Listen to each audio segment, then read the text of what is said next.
Today's daf we're going to be learning is Zevachim daf Vav. This is the daf for Shabbat. To get started, we're going to do a very quick review, starting from the first Mishnah, really, of the Masechet.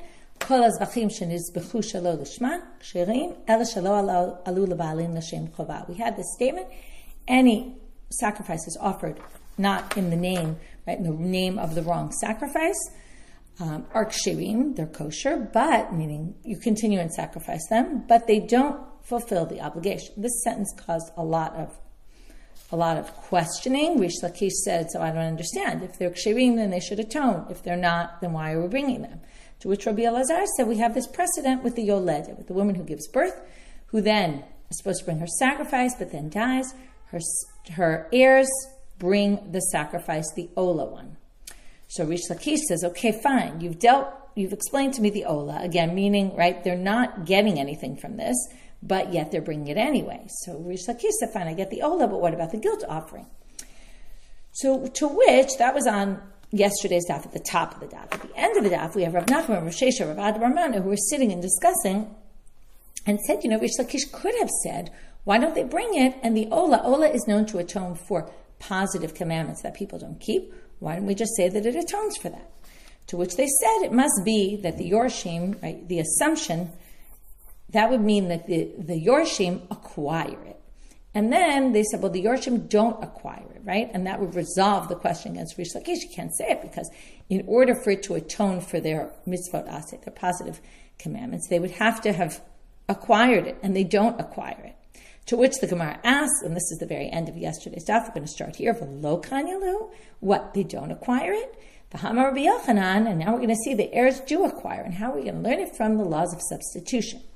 If someone leaves an animal for his two sons and they die, kreva, it's sacrifice ve'emi mirimba. But if they try to do t'mura, which is forbidden, but usually even if you do t'mura when it's forbidden, it still is effective. How does it work? Both the original animal is consecrated and the one you tried to substitute for in its place is also consecrated. But if the two sons do it, it's not. Now, they're trying to figure out why is it not effective. Well, if you say they acquired it, then it makes sense because then this matches another thing we know, which is then they're like partners. And shutvin lo matzu memirin. Right? Partners, two people jointly own something, substitution is ineffective completely. Why is it ineffective? Because there's a singular language used throughout the entire section about T'mura in the Torah, and from there they learn only a single owner and not partners. So now we're assuming, right, that's why when the heirs consecrate it, when they substitute it, it's not effective because they're partial owners. Right? They jointly own something, and jointly owned items can't affect substitution. Right? You can't affect substitution with that jointly owned item, and that would then say that this whole explanation we brought before about they're not kone is not true. Right? Because if you say they didn't acquire it, amure nami lemru, then the t'mura should be effective. To which the Gemara answers, Shane hatam damakra im hamir yamir l'rabot etayoresh echad mimir ve'en shnayim mimirim. So now they're going to say, no. The reason why the two heirs don't affect substitution is a different reason. It has nothing to do with because they're like shutvim, they don't own it, and that will resolve our issue. But what's the issue? There's a special drasha im hamer yamir because of the double language. It could just say im himir, not hemer yamir. L'rabot etayoresh, that includes even an heir can do t'mura, meaning, again, can't do it, it's forbidden, but if they do, it's effective. But only one heir, if there's a single heir who does it, but not if there's multiple heirs. If there's multiple heirs, they can't affect substitution. So now we understand why these two sons can't do it.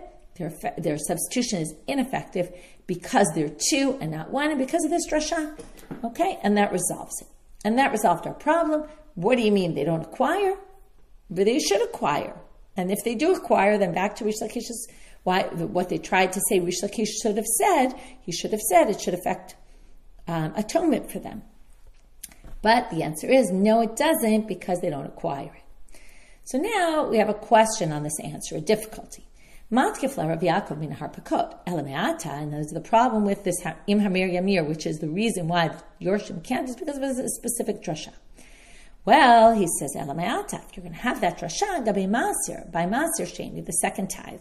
You bring it to Jerusalem, but usually you don't bring your fruits, you redeem them onto a coin. If you redeem them onto a coin, and you're the owner who does it, you have to add an extra fifth, which actually is a quarter, but it's called a chomesh, and you have to add that to the amount of money when you redeem the food onto money.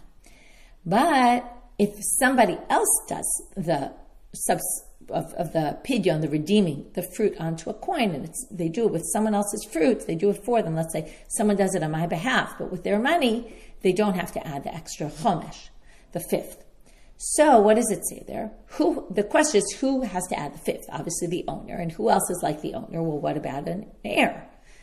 Right? There we have the same double language, Ga'ol Yigal, which we darshim im Hamir Yamir, L'rabot et Hamimir, Tayoresh for Tmura, but only one and not two because of the singular language. Well, if you say the singular language can teach us also one and not two, so wait, if two heirs redeem their father's fruits that they inherited onto a coin, they don't have to add a fifth, and basically we know that's not the case, they do, so that knocks out the drasha, which was what we used to resolve our whole issue, to which they say, no, that's not a knockout because shane ma'asil tikabe avuho nami ita b'shutfut. Tmura, as I said before, all throughout the section of Tmura uses single language, and from there they learn only one person can effect substitution and not partners.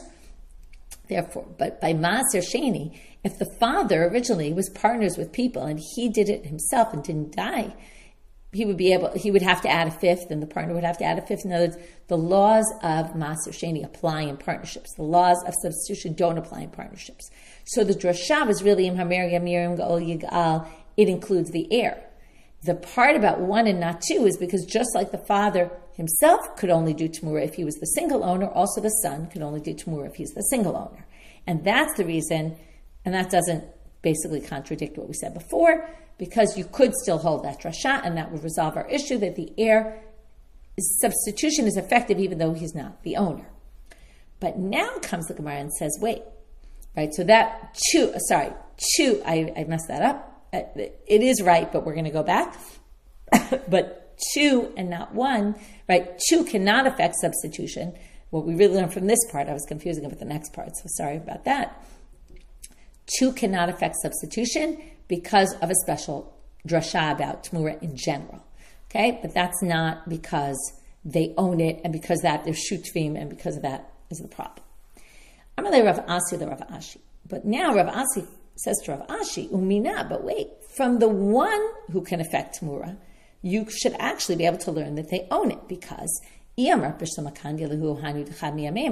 how can one heir affect substitution if they don't own it? Okay, and now we're going to see that in order, we haven't seen this yet, but in order to affect substitution, you actually have to be the owner. Okay, so now we're going to see.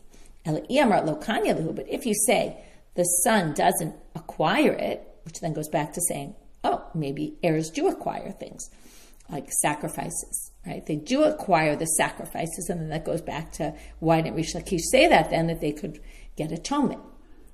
How could they possibly be substitute if they're not the owner of the sacrifice? Because, look at, this is part of the question, proving that you would have to own it in order to affect substitution. The Hama, right? Until now we said you have to be a single owner to affect substitution, but you have to be an owner. How are we going to see this? Because, right, we thought maybe, well, there's the drasha that includes the yoresh, even though the yoresh is not an owner. But now we're going to see the yoresh would have to be an owner because Hama Rabbi Elazar Amar Rabbi Yochanan Hamakdish Mosif Chomesh Umitkaper Oseh Tmura Batorei Mishalo Shel Chavero Tovan Hana'ah Shelo. These are three distinct halachot. The only one that's relevant for our purposes is the middle one, but let's read them. Hamakdish Mosif Chomesh. This is similar to Maaser Sheni. If I consecrate an animal on your behalf, and then you want to redeem it, you don't have to add an extra fifth. Okay, if you want to redeem it and give its value in money instead. But if I sanctify an animal on your behalf, and then I want to redeem the money, since I was the one who did it, even though it was for your on your behalf, it's me who has to add the chomesh. But when it comes to tmura, hamitkaper oseh tmura, it's the one who's getting the atonement. So let's say I designate an animal for your sake to bring a korban, and then you did tmura on it, it would be effective. If I did tmura on it, it wouldn't be effective. So what do you see? The person who gets the atonement, who we assume means the person who's the owner, is the one who can effect substitution, not the heir who's not the owner of the korban. And the third halacha is if I give truma on your own, I'm confusing the two words, right? Truma, tmura. Truma is if I give the gifts to the Kohen, right? The 1/50th of the produce to the Kohen. If I give from my produce on yours, meaning you picked lemons and I have lemons that I picked from my tree, and I say, listen, I'm going to give the truma from my produce, and that's going to help your produce, meaning that'll exempt your produce. I'm going to give it on your produce. I'm going to give 1/50th of your lemons from mine, though. So I can do that. And not only that, but who gets to choose which Kohen we give it to? I get to choose because I'm the one who did it. Okay? And therefore, that's the Tovat Hana'ah. I could get the benefit, which is I did something nice for a Kohen. Maybe the Kohen will do something back for me. So I get to choose. Anyway, the point being, the mitkaper oset tmura. How could the son get to affect tmura if he's not the one who owns it?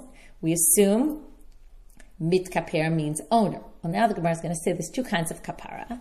And mikiva lo mechapra, mikufya mechapra.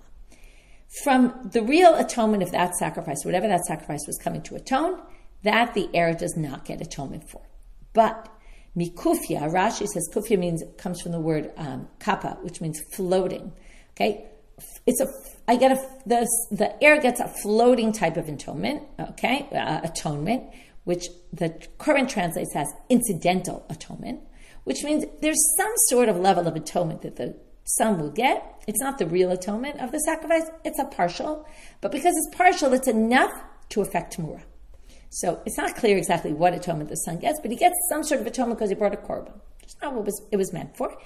And that means that in the end, he's really not the owner because he doesn't really get the atonement. He gets a partial atonement, but that's enough to say the substitution is valid. With that, we end that section and we resolve why Reish Lakish didn't say they bring the korban, and that means, right, they should have gotten atonement from it, and that's the value of them bringing this korban in the children in the chatat case. Why didn't he respond to Rabbi Elazar? Seems didn't respond that because really they're not the owners. That would presume they were the owners, they would get atonement, but they can't because they're not the owners. Okay. And whatever we try to prove from Tamura, in the end, gets rejected. Now we have a question, which again goes back to this root of the issue of the very strange thing about this Mishnah, Kipru al-Mashabah or lo Kipru. So do you get atonement or not? When you bring that first sacrifice that was done shelo lishma, and you finish up the process, do you get atonement or do you not get atonement? Amar Rav Shesha b'rei Rav Idi, Mistabra de lo Kipru, di isakatatach Kipru sheni lama huba. He says, pretty obvious to say that they don't get atonement, because if you would get atonement from the first one, then why would you need to bring a second sacrifice? Seems pretty logical. But the Gemara throws that back a question at him and says, Elamai, lo Kipru lamu karev. But what are you going to say then? You don't get atonement from the first one? Well, if you don't get atonement from the first one, then why is it brought at all? To which Rav Ashi explains, Amar Rav Ashi, Rav Shesha, which is really Rav Sheshet, Bereid Rav Idi hacha kakashile. What he was really saying, they say this is what was difficult for him. This is what he questioned, but what really means is why he came up with the answer he came up with is Iyamar b'shlama lo kipru shelo lishmo mikoach lishmaka atevasheni lamahuba lechapir. He said, listen, I'll explain it like this. If you say lo kipru, I can explain it. Because shelo lishmo mikoach lishmo kate. The first one is coming because originally, from the get-go, you designated that animal for the purposes of the proper sacrifice. Only down the road, when you slaughtered it or did some part of the process, it was done shelo lishma. But you're going to keep sacrificing that because it has koch in it from the fact that it was originally designated lishma, and therefore you just go ahead with the process. And then, but not to atone. It doesn't atone. Sheni lamahuba. Why does the second one come then? Lechaper. That one is obviously to take the place of the first one and to atone. Ela iamar kipru. But if you say it atoned, well then sheni lamahuba. Then why are you bringing the second one at all? There'd be no reason to bring the second one. So that's why he comes to the conclusion that it must not atone. Last question for today, although we're still not even on Amud Bet, so obviously this question is going to take us for a while. We're going to have two attempted answers to this question. Ibailu. Now, the topic here is an ola. Okay, perhaps they're talking about this because we just talked about once you designate something, lishma, it has value to it, right? There's something about, we're going to talk about the different stages, although we're going to get off on a totally different topic here. We start with the stage of I designated an animal, and then we have when I slaughtered the animal. So comes the Gemara and asks, now Korban Ola we said, and this is really probably why it's coming, because way back in the beginning of the sugya already from yesterday, we saw that the Korban Ola is mechaper at the end of yesterday's daf. The Korban Ola, the burnt offering, atones for positive commandments that I didn't do. Okay, not for negative transgressions, but if I didn't fulfill a positive commandment. So now they want to know. Let's say I designate an animal, and we saw that it could, or maybe we didn't see this, but an Ola can atone for many sins that I did in the past. If I didn't do a number of positive commandments, the Korban Ola that I bring will atone for that. And that's why they asked about the sons, right? Why didn't they just bring her Korban Ola and say it's going to atone, right? And it would atone for their sins, their missed opportunities of positive mitzvah. So ibailu. So I designate an animal for an Ola. So obviously it's going to cover any positive commandments that I didn't fulfill from before that moment. But what if I then, after I designate it, another month passes till I sacrifice it, or a day, or whatever it might be, and I miss an opportunity for a positive commandment, I don't do it. And then we want to know when I slaughter that animal after, between T1 and T2, right, between the time I designated it to the time I slaughtered it, is it going to atone or not? Will that korban cover it? Here come the two sides. Mi amrina, do we say, mi did have a chatat? Well, it should be just like a sin offering. Ma chatat, now a chatat goes on that one sin. So obviously it's only going to be for something I did before I designated the animal. I wouldn't designate an animal if I didn't do anything wrong. So ma chatat de kodem afrasha'in de lachar afrashalo, it's only going to cover things from before I designated the animal, and obviously not after. Av hachanami, say the same thing here. Kodem afrasha'in lachar afrashalo. We'll take a model of where a korban atones for a sin, and it only atones for sins from before I designated, so why don't we say the same thing is true here? O dilma, or perhaps, lo damya lachata, but it's not like a chatat at all. De chatat al kol chet uchet ba'ili tu yachad chatat. If I did 5 sins before I brought the chatat, I would have to bring separate chatats on each one. The hacha, but here, kevan de ika kama ase gabe mechapra, but here, this would atone theoretically if I did 5 missed positive commandments before I designated the animal, it would cover them. So maybe ase de lachar frashanami mechapra. Maybe it'll also atone for things I did after. Okay, that's our question. To which the Gemara answers, first answer, Tashma, we're going to learn it from smicha. The smicha that we do, smicha is when you put your weight on the animal, or you put your hands on the head of the animal, kind of bear some weight on it. This whole thing in the Ramban about how that's like passing on your sins to the animal, but that's a whole other thing. It's one opinion. Anyway, it's a very interesting one about the purpose of korbanot. But anyway, what it says here is, v'samach, and ... okay, you put your hand on the head of the ola, v'nirtza lechapel, and it is accepted to atone for you. Now, it sounds like, from the simple reading, that smicha affects atonement. V'chi smicha mechaperet, but does smicha affect atonement? Of course not. Halo ein kapara ela b'dam. It's the blood that atones. And how do we know this? Shene'emal, in the commandment in Vayikra, where it says, don't eat blood, in Vayikra, Yud, chapter 17. It says, ki adam hu b'nefesh yichapel. It's the blood that atones. So elamata mulamar v'samach v'nirtza lechaper. So why does it say that if it doesn't work? Well, it wants to tell you, and now this is going to be this very unclear statement, which we're going to deal with for a little while. Shiraim are like leftovers. If you treated smicha like a leftover, meaning you didn't do it, you decided this wasn't essential, I'm just not going to do it.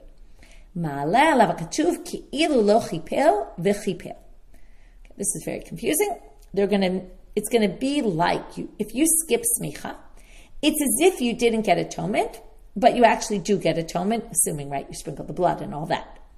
So what is this? It's as if you didn't, but you did. So the way they're going to read this is, on something you got atonement, on something else you didn't. So my love, is this not to keep here? What do you get atonement for? Asay kodem afrasha. You're going to get atonement for all the previous sins. Lo kipel, what are you not going to get atonement for? Well, what have you done? Notice, you've skipped a mitzvah aseh. The mitzvah aseh of smicha you haven't done. So you're not going to get atonement for the aseh of smicha. Tahavale aseh delachar frasha. Why are you not going to get atonement for smicha, for the fact that you skipped smicha here? So this is going to atone for all your previous sins, but it's not going to atone for anything after afrasha, i.e. smicha, because you skipped doing the mitzvah of smicha, and you're not going to get atonement for it. Why not? Must be because it's in mitzvah aseh that was transgressed, you missed it, after you already designated the animal, because obviously you're only going to do smicha after you designated the animal, and that's when you missed your opportunity, and that's when you're not going to get atonement for, because we don't get atonement for sins that are after Hafresh. And that would be our answer, if only it were so simple.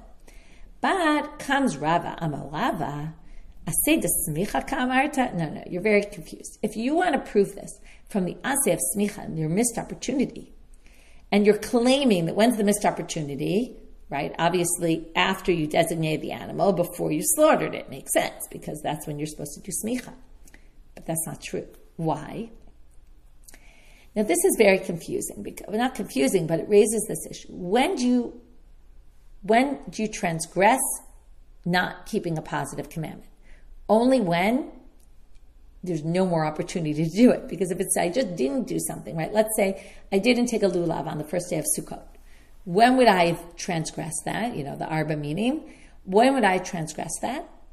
At the very end of the first day, not in the morning if I didn't do it, or the afternoon. It would have to be, right? When the day passes and I didn't do it, it would be at sunset. When I can no longer do the mitzvah, okay, then I would transgress it. Not before that. So when's the moment that I transgress smicha? I can do smicha until I slaughter the animal. Once I slaughter the animal, it's too late.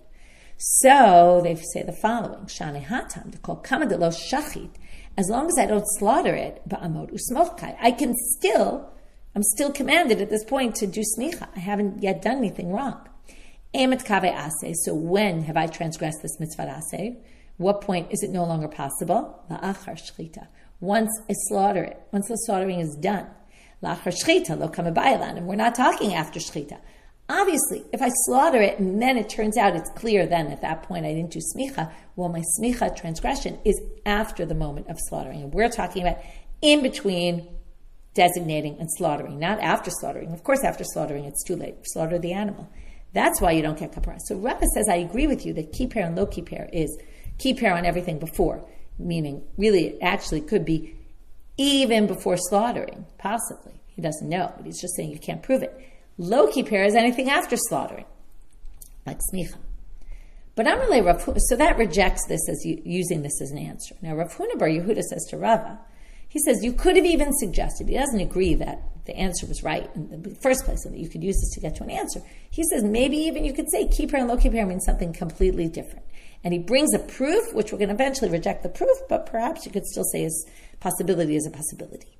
Ema kippur gavra, we're going to move now to Amabed. Lo kippur kamishmaya. Maybe kippur means the person gets atonement, but not as relates to God. Meaning, okay, it's a little bit hard to understand this, but I'll read from the Koran. It's not accepted by God as a perfect offering. Okay?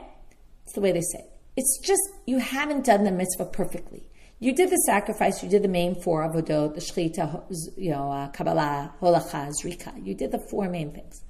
But you didn't do smicha, so it wasn't a perfect korban. And how do I know that there's such a concept? Milotnan, does it not say in the Mishnah about the leper, Mishnah in Negaim, about leprosy? Okay, by leprosy, there's a purification process by which you bring sacrifices, and you also do this oil, you put oil. Okay, there's blood also, but we're going to talk about the oil. The Kohen takes oil in his hand, in the palm of his hand, and he puts on the right ear, the right big finger and the right big toe of the leper. And then whatever's left in his hand, that's what we're going to talk about right now, hanotal b'shem and asher al kaf, etc., kaf yado, and all that. He puts on the head of the leper, lechaper alav lefnei Hashem. So all the extra oil he puts on the head. Im natan kippur. If you did this, you get atonement. Im lo natan. If you didn't do it, lo kippur. There's no atonement. Divrei Rabbi Akiva. That opinion is not relevant. Okay, that sounds like it's an essential part of the mitzvah. Rabbi Yochanan ben Nuri Omer, shi'arei mitzvahim. This is just like we talked about before, like the smicha. This is just an extra thing, not essential. Bein nitan ben shelo nitan kippur. Whether you did it or not, you're going to get atonement. Uma'alim alav ki'ilu lo kiper. He says it's the exact same language and in between. Okay, it's a different order, but it's the same idea. It's right. They're going to do it though as if you didn't get atonement.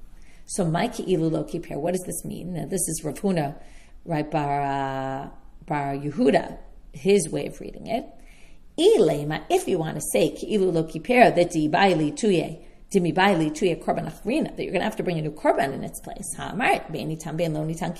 already said you do get atonement, so you obviously don't have to bring another sacrifice. Ela kiper must be what he was trying to prove before. Gavra lo kiper kamishmai. You just didn't do it right, and therefore hachanami kiper gavra lo kiper kamishmai. And therefore he says, why don't you just explain it previously like that? To which the Gemara says this isn't really the best explanation because you could say something else entirely. You could say that what this was trying to do is separate between putting the oil on the ear, finger, and toe and putting it on the head. That they're two separate things. And maybe kiper, hatamnami, there by the leper, you could say kiper matam behonot, lo kiper matnot harosh. Maybe it's saying you did part of it. You did the behonot, which is the thumb and the big toe, but which also includes the ear. And that's really what it means. And lo kiper matnot harosh. You just didn't get for putting the matanot on the head. And maybe that's what it's saying. There's a distinction between these two mitzvot. So you did one part, you didn't do the other part, so you did it partial. Right? For that was complete, but this one was totally incomplete. And maybe that's what it means. And then what do you have to do? You have to just take another log and put it on the Kohen's head separately. Okay? Second attempt. So we tried to answer the question by saying kiper, ki'ilu lo kiper. Maybe that means you don't get atonement for the smicha because it's between hafrasha and slaughtering. In the end, we said that's not the case. Okay, Tashma, next source. Rabbi Shimon Omer, kivsei atzeret lamahim ba'im. Why do we bring the two lambs on Shavuot? Okay, there's two lambs you bring for a peace offering on Shavuot. The question is, what, and you bring them with the shtei alechem, it's a unique chametz korban that usually we don't have chametz korbans in the temple. Anyway, you bring these two loaves. So, what do you bring these for? Meaning, what sin do they atone for? To which the Gemara says, wait, stop this breita for a minute before we go on with Rabbi Shimon. They're peace offerings. They don't atone for anything. Peace offerings are not offerings of atonement. Okay, fine. So change that. Ella, it must be, we must have the wrong girsa here. Okay. Now we have to understand what they're talking about. There's a series in Mechad L'Chatat, if you remember, we learned this in Shavuot, that you bring on Rosh Chodesh, you bring on the holidays, right? Different times. We had a whole question, what does each one cover? So that it talks about in Bamidbar by all the holidays, and it says you bring a serizim for, right, a goat offering for a sin offering. Then, very uniquely though, in Parshat Emor in Sefer Vayikra, in chapter 23, verse 19, it says specifically by Shavuot that you bring a serizim for Chatat. It doesn't say it by any of the other holidays, so this is strange. So the rabbis believe that there were two sacrifices brought on Shavuot. Say, even though each one is mentioned individually, one is mentioned there and one is mentioned there, we assume there are two different offerings, otherwise it would have, all the ones from Bamidbar would have been mentioned in Vayikra by all the other holidays as well. You must bring two. Question is, what do you need these for? So now going back to the Braita, Rabbi Shimon says, it's al tumat mikdash v'kodashav. You bring them, as we saw in Shavuot, you bring them if there's a mistake, you accidentally went into the temple when you were impure and didn't realize, either didn't realize you went into the temple or didn't realize you were impure, or you ate sacrificial meat when you were impure. Again, didn't realize it was sacrificial meat or didn't realize you were impure. And that is what it atones for. So now Rabbi Shimon continues and says, okay, but wait, let's think about this. If you already sprinkled the blood of the first, what's the second one coming to atone for? We already took care of whatever you needed, so why do you need two? So he answers, he asks a question and then answers it. It's to atone for any sins you did after one was brought before the next one was brought. Okay? Any tumah that happened in the interim. What does this come to teach you? And more me'ata, you can learn from here. Theoretically, there should have been korbanot going around the clock because every time someone sins, we got to deal with it right away. And anytime there's any sort of thing, we should be doing these round the clock. But what? But the Torah saved us. In other words, said, we're going to spare you having to spend tons of money and having sacrifices going all the time. both the work and the expense. So we're going to do it once a year, and that's going to teach you this idea that theoretically, the second you do a sin, you really should be atoning for it immediately. And that's why we bring these two siyurim, one after the other, to show you that this second one is coming to atone for whatever happened in the interim, that theoretically you should really try to get atonement right away. Again, this isn't a personal. It's for anything that might have happened in the temple, this is to atone for it. Now, why is this relevant? Well, the assumption right now is that both the animals must have been designated in the morning, and then they do one, and then they do the other. So, now, if this covers something that happened in the interim, you can apply the same concept, right? This is going to basically cover anything that happened even after the animal was designated. So it shows you here that there's this concept of designating an animal, and it can atone for things that happen afterwards. The Gemara is going to say that's not really a good inference, because it only is if they were both separated from the beginning. If they designate both animals at once, then you'd be right. But what's this talking about? You must have done it. You couldn't, right? It could be that the Torah is talking about that the way to do the Sirah Atzeret is to do one after the other. Atzeret, by the way, is Shavuot. And then you do one, finish it, and then designate the other. To which the Gemara says, no, it can't be that. Because right? Should we say that the Torah is saying it when, right, the specific pasuk, right, when it says you have to bring, again, there's no pasuk that says it, but assuming we learn there's two Sirah Atzeret, you're going to have to do it only in a way where you bring one and then designate the other one later. Like, it never said that in the Torah. It never, right? It doesn't make sense that the Torah would create this situation where you would have to do it one after the other, in which case, theoretically, this really could answer the question. And then it must mean that even after you designated it, it would still atone for things. However, Amar of Papa says, this is not a proof. Korbanot Zibur Kamalta? You're talking about Korbanot Zibur? These are communal offerings. Shani Korbanot Zibur, what happens with communal offerings? Now, an individual, right, we assume when they designate an animal, that's when they sanctify it. But Korbanot, and if you wanted to say, if you wanted to cover your things, only designate it later, right, you can designate it, but only sanctify it later. That's very complicated to start telling people to do this like that. But when it's the community who's in charge, the Beit Din, right, there's people who know the laws. And when they designate those animals, the two Sirah Atzeret, you could say, delay Beit Din kaman alehem. The Beit Din makes a stipulation from the beginning. We're separating them, but we're not consecrating them yet until it's time. Meaning, I'll take these two Kivsei Atzeret, these two sheep offerings. But what am I going to say? The first one will be sanctified right now, and we'll bring that. But the second one, the sanctification, will only come in when we're ready to slaughter it. And then it can cover everything before. And we don't have a problem with that, because even though the Torah didn't stipulate it, let's say we can assume the Torah stipulates it, and we know the courts can make the stipulation from the beginning so that it will actually happen. So when it's individuals, we don't want to leave things up to, will the person know or not. But when it's the court, we can assume they're going to do things properly. How do we know there's such a concept? Well, Kid Rav Yehuda Amar Shmuel, like Rav Yehuda says in the name of Shmuel. To Amar Rav Yehuda Amar Shmuel. Korbanot Zibur. Rav Yehuda said in the name of Shmuel that Korbanot Zibur, communal offerings, you don't even have to specify when the Kohen brings them. He doesn't have to think, I'm bringing this for the Korban Tamid. Why? Even though Machshava, we said, is so important. Sakin moshachtan l'mashehin. When they slaughter it, the knife basically designates it for where it's supposed to go. Why? Because it was already pre-designated by the court that when it's slaughtered, right, it will be for that Korban. Okay? So the act of slaughter designates it, right? That puts it for a specific purpose. Okay? Even if the person slaughtering doesn't have in mind, because the court already stipulated from the beginning. That's Korbanot Zibur have a whole different system of rules here, and therefore that's why you can't try to prove this whole thing, del achar frasha, because even though it was designated in the morning, it wasn't really consecrated yet. The consecration only hits in when it's relevant, and then we can go back and, right, we can say this doesn't prove anything. But this is all to explain Rabbi Shimon. So comes Rav Yosef, Bereder Rav Shmuel, Rav Yosef, Bereder Rav Shmuel, the Rav Papa. He says to Rav Papa, how could you possibly say that the whole principle of Rabbi Shimon is based on Le Beit Man Alehem? He doesn't believe that principle. He doesn't accept that principle.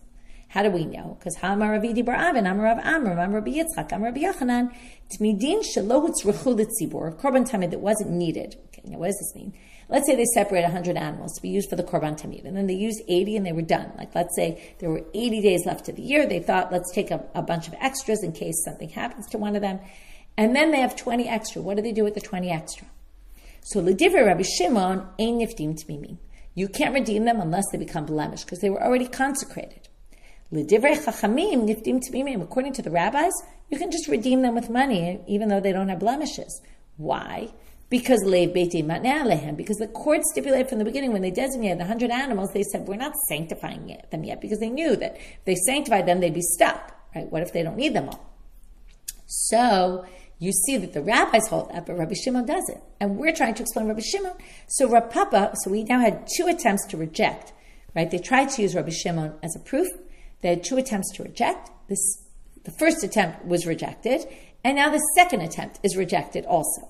Okay? Rav Papa's trying to say, but this is different, right? You can, well, he was really trying to reject the previous assumption. But, right, he was trying to say that, right, remember, the whole thing of Rabbi Shimon was that what's the second one doing there? It's to do anything in the interim. So the first one was, well, you know, if you have you'd have to have it bezachars, that if you, sorry, one second, let me just get it right. If you designated them all at once, that would work. But maybe that's not the case. To which they said, what do you mean that's not the case? The Torah didn't say that. And then they said, right, you can't, right, then they tried to say maybe you can't learn anything from there. Sorry, okay, let me go back. The first attempt actually was successful until Rav Papa came and tried to reject it.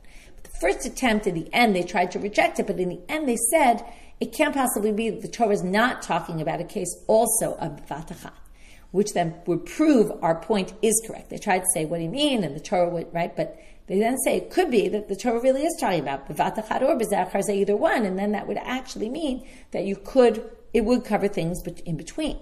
To which Rav Papa said, no, maybe it's only because it's Korban Sibor. And Korban Sibor, le'beitim atnei, and that would explain it. But problem number 1, although we're going to raise problem number 2, the next word is va'od, and furthermore, there is another problem with Rav Papa. The first problem is that Rabbi Shimon doesn't seem to hold le'beitim atnei. Okay, and with that, we finished today's daf. We'll do a very quick review. We started with this issue of the Reish Lakish. Why didn't he suggest to Rabbi Elazar that maybe the korban of the yoledet, the children bring the ola because they can get atonement through it, to which we said because they don't acquire it. And then we had a whole debate. Do they acquire? Do they not acquire? We tried to go back and forth. What we really did today was bring 2 sources to try to prove that they don't acquire. And in the end, right, we proved both of them were really from the Tamura case. 2 attempts to try to say that it sounds like they do acquire. In the end, we said, no, they don't acquire. Then we moved to the question of if the first one doesn't, right? What's the purpose of the first one if the second one atones, or what's the purpose of the second one if the first one atones? And in the end, we said it must be the first one is just because you designated lishma, and the second one is the real atonement. And that answered the question, which one really does the atonement? And then we went to this question about the korban olah, about the aseh lachar fresh or not, and that I just reviewed. So we'll end here. Wishing everyone a Shabbat Shalom and a Shavua Tov.